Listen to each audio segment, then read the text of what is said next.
मुसलमान एकता, हमारा तो विचार ऐसा है कि ये शब्द ही बड़ा भ्रामक है।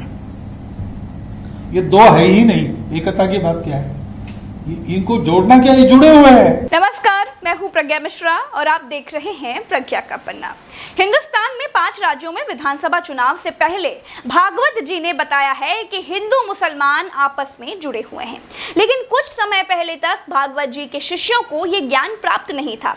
भागवत जी कहते हैं कि हिंदू मुसलमान दोनों जुड़े हुए हैं, लेकिन ये कैसे जुड़े हुए हैं कि प्रधानमंत्री जी तो कपड़े देखकर पहचान लेते हैं। ये आग लगाने वाले कौन है, वो उनके कपड़ों से ही पता चल जाता है। भागवत जी कहते हैं कि हिंदू मुसलमान का डीएनए एक ही है। 40,000 साल से दोनों एक ही के पूर्वज हैं। इस बात की खोज पहले हो जाती तो देश बड़े बड़े हिंदू सम्राटों से महरूम हो जाता। गोरखपुर जनपद के अंदर कहीं भी ताजियां नहीं उठाने देंगे, कतई नहीं उठेंगी, और हम इन ताजियों के साथ भी अपनी होली भी मनाएंगे। ये मुख्यमंत्री योगी आदित्यनाथ जी हैं। बयान तब का है जब मुख्यमंत्री नहीं थे, तब शायद हिंदू मुसलमान को जोड़ने वाले फेविकोल का निर्माण नहीं हुआ था।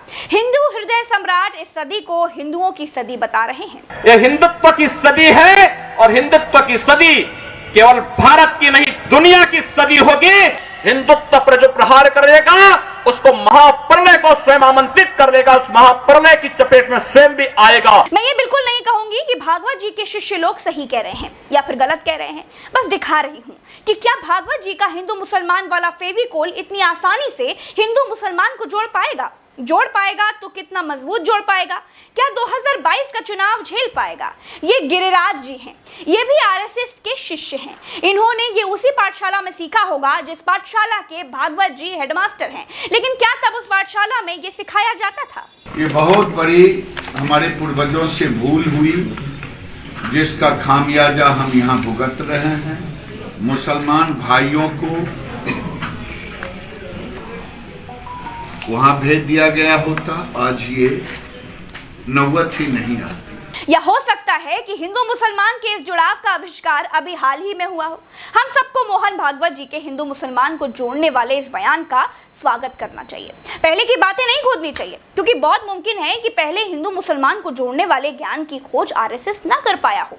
जिन्हें पाकिस्तान अच्छा लगता है पाकिस्तान चले जाए, हम उसको रोकेंगे नहीं। अगर वो चाहेगा तो उसको जाने का किराया भी मुहैया करा देंगे। जिस संगठन की बुनियाद में ही हिंदुत्व हो, जिस संगठन का एक ही लक्ष्य भारत को हिंदू राष्ट्र बनाने का हो, उस संगठन के मुखिया हिंदू मुसलमानों को साथ लेकर चलने की बात करें तो इससे अच्छा कुछ हो ही नहीं सकता।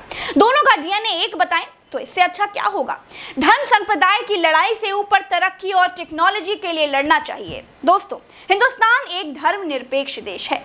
यहाँ के संविधान में सभी धर्मों के आदर की बात है, सम्मान की बात है, धार्मिक स्वतंत्रता की बात है। यहाँ के नेताओं ने हिंदू मुसलमान कम्युनिटी को अपने इस्तेमाल के लिए दोनों संप्रदायों के लोगों में जहर भर दिया है।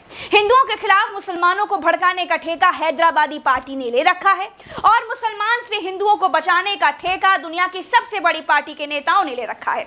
यहाँ चुनावी मंचों से हिंदुओं को और मुसलमानों को अलग करने का खेल खुलेआम होता है, सबको मालूम है। ऐसा नहीं होता तो एनआरसी सीएए के नाम पर मुस्लिमों को भड़काया नहीं गया होता।